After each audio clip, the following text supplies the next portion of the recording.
Greetings. My name is Francis Mashala, and I would like to welcome you all to this short presentation and a practical session about Zoom. So basically, I'll be having a short presentation, and I'll take you through some practice on that Zoom web conferencing tool. So you're most welcome.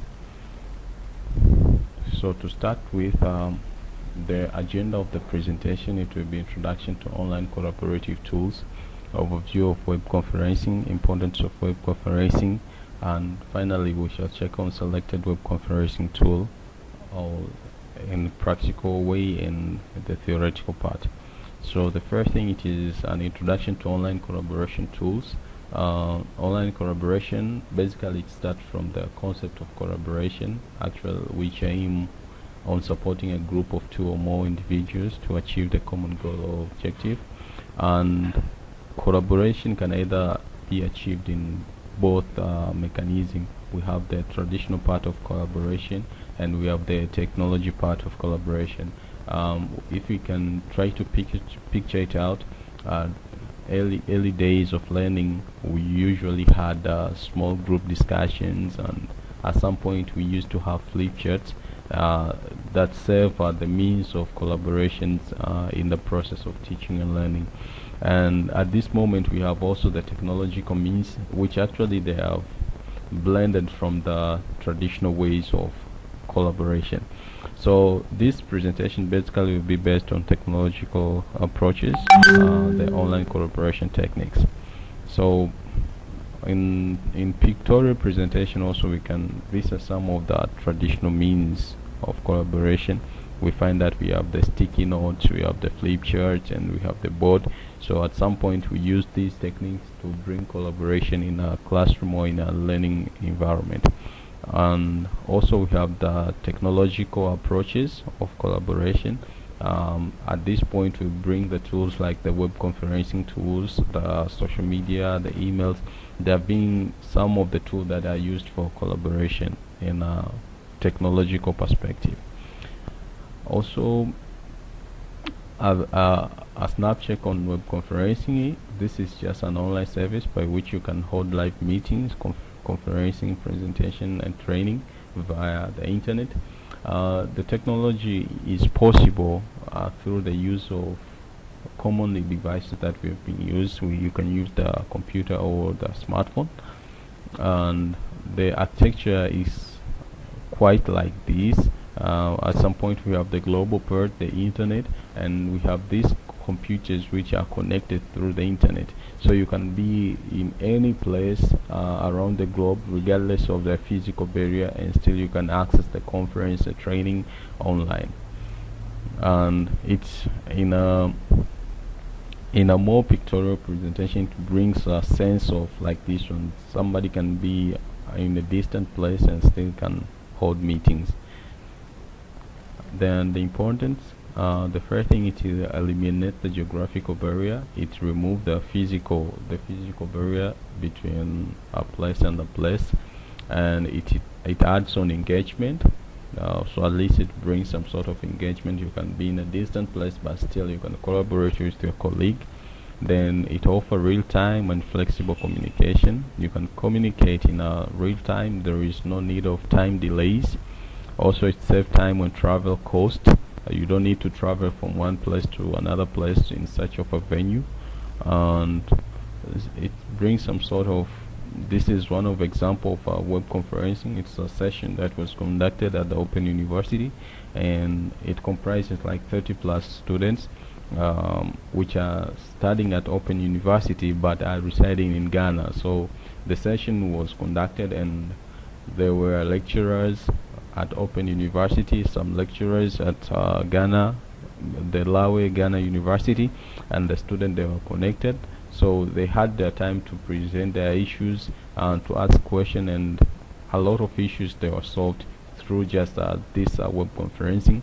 And some of them they were in Ghana, Sudan, and some they were in Tanzania. So it eliminated the geographical barrier, and the communication was real time, and also we saved in time and cost. Some of the web conferencing tools, we have Zoom, Skype, WhatsApp, in Google Hangouts, and a number of other tools that are available on the internet, but these are just of the most commonly tools that are used by majority of us. So based on this presentation, I'll take you through the Zoom web conferencing. It's among many of the web conferencing tools. This is just one of them, and I'll take you through the theoretical part of it. Then on the coming video, I'll take you through the presentation part of it. So Zoom is a web conferencing tool with a number of unique features in both business or educational industry. Zoom also serves as the lighter and easy to learn tool for web conferencing. It's a very easy tool to learn. You can just have an account today and you can launch your meeting just this very good day. So some of the features of Zoom, it has ability to connect remote users which are they have a geographical barrier, they can be remotely connected, and it has the capability to screen share. You can share your presentation, you can share the thing that you're doing in the screen. For instance, in the video tutorial, you can be doing some maths, and other student, other participant can view what you're doing on your screen. It has the annotation capability. It is very easy for Zoom. You can have the capacity to have a whiteboard, and you can be drawing, you can be writing some expressions, and other people, they can see, and they can also collaborate in the thing that you're doing. And there is a capability of user management. You can manage users, you can invite them, you can make them leave the meeting, you can mute their speaker, their audio, their microphones, their video, and something like that. It has some of educational features, the collaborative educational features. You have the grouping capability as well. So just on from the second video, we shall start having the hands-on part on Zoom. So while we are going to the second part of this video, I would like to recommend most of us to have done this thing. You are supposed to have a device. You can have either your computer or your phone. Make sure that you have an internet connection to that device. Then you have to access your web browser. Then you access the Zoom website, and you need to create your free account, or you need to sign up. Then you have to explore the My Account part and the resources and solution panel. Then you have to download the web or mobile client. I'll just show you this stuff, and then on the second video of Zoom, we shall see how we can explore each feature of this software. So on my case, the device that I've selected a computer, and it is connected to the internet, as you can see here. So let us check on the web browser. So for my case, I will open the Chrome web browser, and this is the website of Zoom, zoom.us. And as I said earlier, you need to create an account. So you shall come on this part, written sign up. It's free.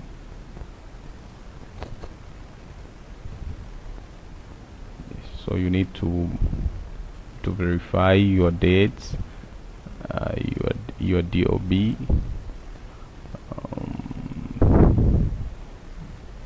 Let's just write this.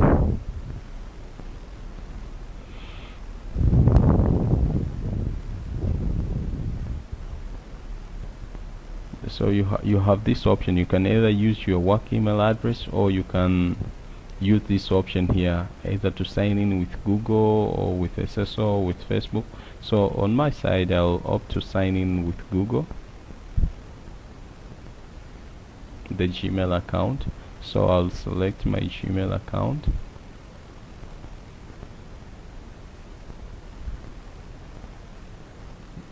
So at this moment, I'm I have already signed up for Zoom.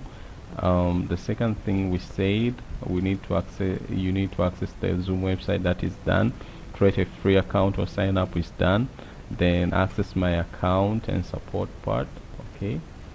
So this is basically this part that you see. It is your account part. Also, you can check. You can click on the place that it has your image. like this one, and you can select your name, and you can see the different things that are within your account. You have the personal meeting ID, you have your email, you have the user type, you have the capacity of your meeting, it is 100, and the time zone. Sometimes you need to change this time zone, so for you to make it will make easier for you when you want to schedule your sessions, so you can just edit and select a time zone of your preference. For my case, I'll leave Nairobi. Then, so these are some of the details on my on the part of account. Then another thing that we said, we need to check the support part, then resource and solution panel. Alright, so we have this part of solution, so you can click it. You have a number of resources here, Zoom blog, meeting and chat. For instance, I want to check meeting chat product. I can click here, Zoom meeting and chat, simplified video conferencing and messaging.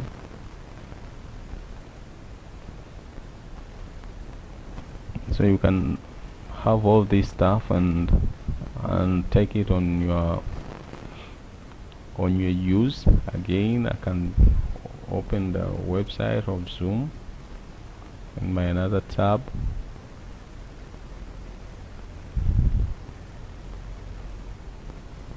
and have resources here. So if I want to download a Zoom client, as I said sometime, you can just click. You have video tutorials, you have live training, you have webinars and events, you have Zoom blog, you have FAQ.